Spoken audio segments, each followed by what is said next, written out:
What's up, guys? Peter Panda here. Hey, I thought I'd give you a 2-year update on my GMC Terrain. This is a 2015 Terrain, and it is the SLE model. So I think it's pretty much the cheapest one. At least it's the cheapest one I could get my hands on. I don't actually know if there's a model below that. So if there is, let me know.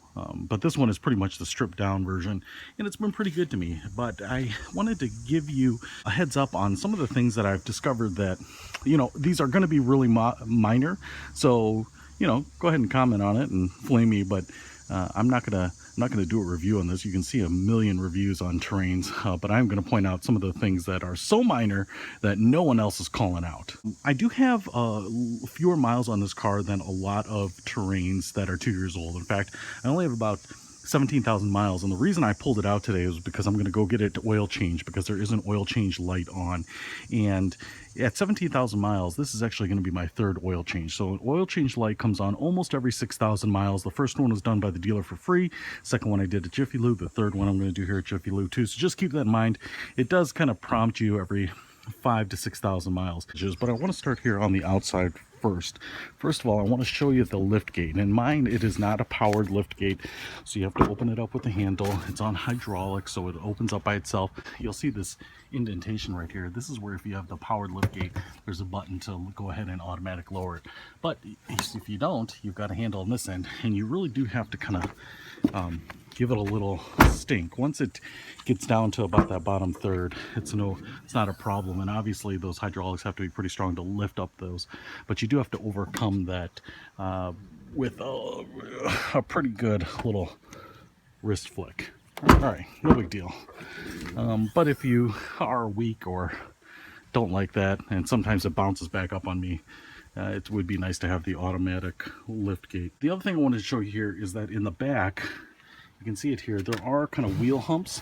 There's some storage on the top of them, interestingly. But if I look at it like this, I can tell you these intrude a little bit. I mean, there's maybe only 4 feet between here and here. So you do have to keep in mind that if you're going to haul something like drywall, it's not going to fit.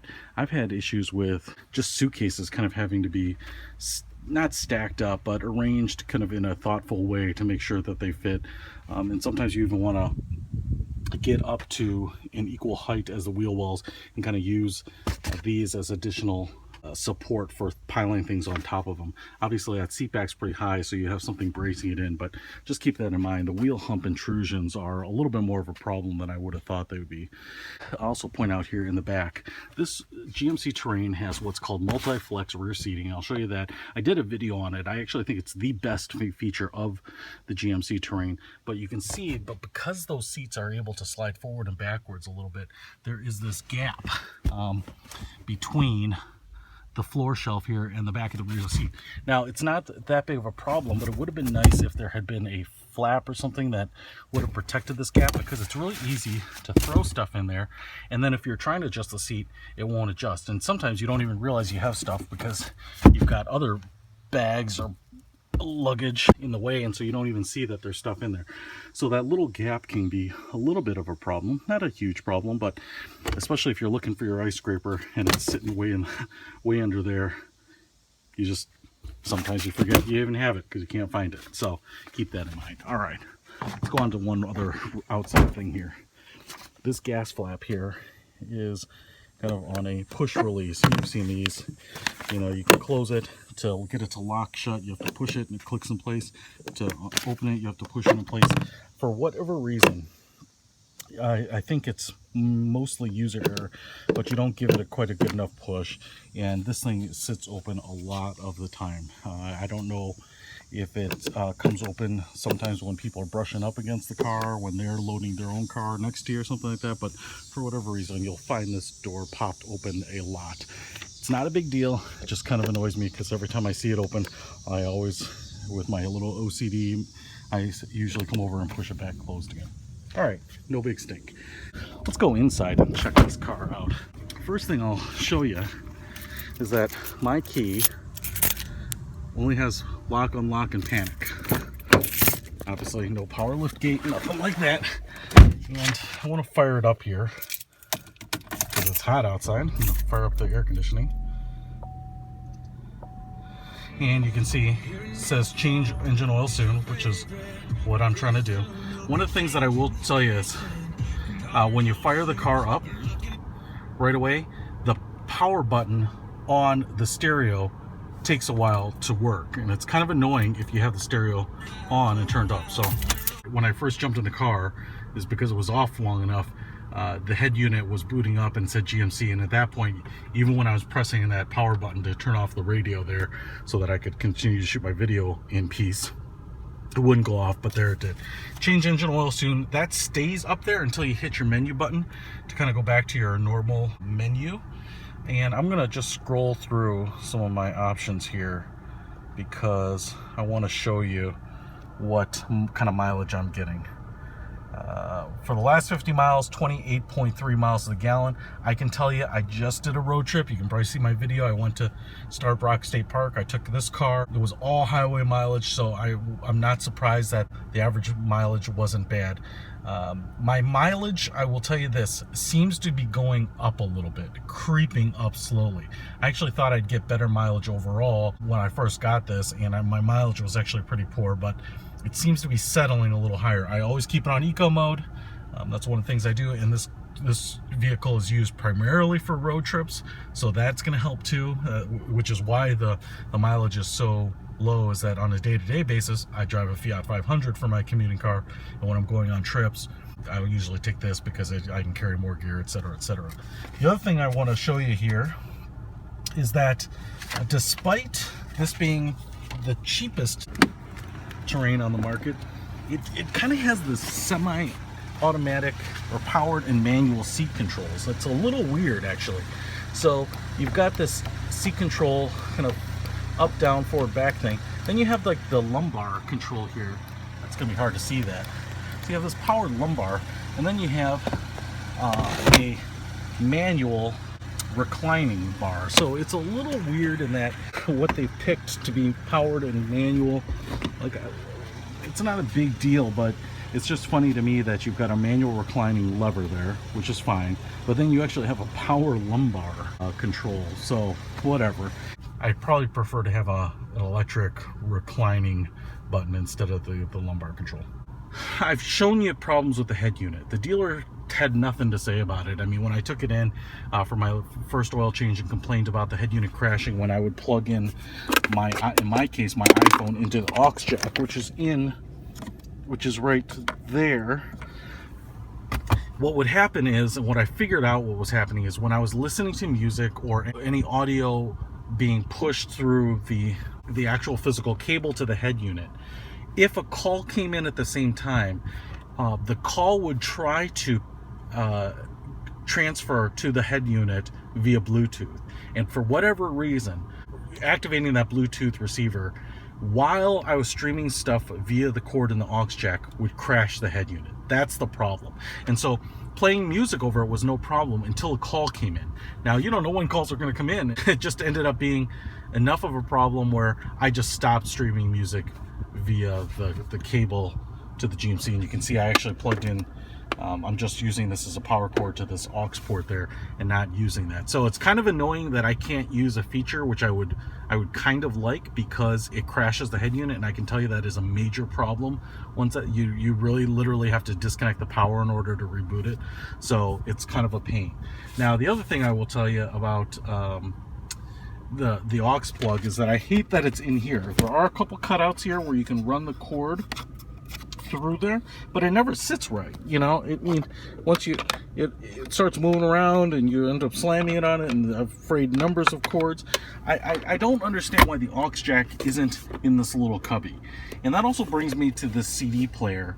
I don't know why we have a CD player in here. No one listens to CDs. I'm sure some of you do. God bless you. But you can't use a CD player slot mount in here because of the way it's angled, and it's really deep inside of here. I wish they would just cut that out and create a cubby with this whole thing. Maybe even with a couple of a shelf in there, so I can put my phone up on the top and, you know, change and things like that down in the bottom. That's where the power outlet is, and it certainly would seem to make sense to me to have the aux port in there as well. So just my kind of criticism. I'm sure it's kind of a legacy thing, carrying this you know, the hardware and everything over from model after model. Maybe when this vehicle gets a full redesign, they will do that. The other thing that becomes a problem is that there's no place to mount your cell phone. I did a review on this mount. This is the one I've been using. It uses a suction cup. This isn't a perfectly smooth plastic surface up here. It's a little textured, so you had to find something that would work with this type of surface texture. I can just snap my phone right in there. It's great because then I use the GPS, because this Terrain does not come equipped with navigation, and so I can see the GPS directions up there. That I thought was going to be really awesome here is that I could put my phone right here. It's hard to see, but if I had my phone, you know, I could actually put it right up there, and it kind of covers, my iPhone 6 Plus kind of covers this screen up almost entirely. And so it was really awesome. But as you can see, this is a flat surface here, and even though there's a little indentation here for the buttons, there's nothing holding the phone in. So as soon as you move, the phone slides off and falls down. But it would have been cool if there had been a little ridge or something like that to hold the phone in place, because it would have been pretty clever to be able to just cover up the screen with a smartphone. You'll probably say that, well, you can't see the radio information. Well, I'd be happy to trade that off by putting my phone right there, you know, shielded from the sun, etc., etc. The other thing I want to show you is that I left it on purpose here. You can see my cruise control indicator lit up in white, which means it's on, but it's not programmed. And the cruise control button is here. Now, this isn't a big deal, but it's a little weird to me in that I left that on purposely, because when I was driving yesterday, I used cruise control a lot coming home, which is why my average MPG is decent. But this is definitely a software button. I had a cruise before this, and when you hit the cruise control on-off button, it actually toggled forward and back. You may know what I'm talking about, that there was a physical, the button would physically rest in a different spot on and off. I mean, it was more like a true toggle. This is clearly a software toggle, because if I tap it, I can turn cruise on and off, but the button always returns to the same position. Now, I left that on only to show you that if you turn the cruise on or off, it always stays on or off. So if you don't turn cruise off specifically after your road trip, the cruise control will stay on. It's not a big deal, but what it does do is it creates an issue where if for some reason you happen to set the cruise control speed over here and you forgot to turn it off after a road trip like I did, it's going to set the cruise control. Not a big deal. I have bigger issues with the Jeep Grand Cherokee shifter, but it's just a little weird that, you know, when you turn off the car and everything powers down, that because this is a software button and not a physical a toggle for the cruise control, that it doesn't automatically always go off. Some of you might like that if you're a really heavy road tripper and you like always knowing that the cruise control is on. To each his own. It's just one of those things that I've noticed.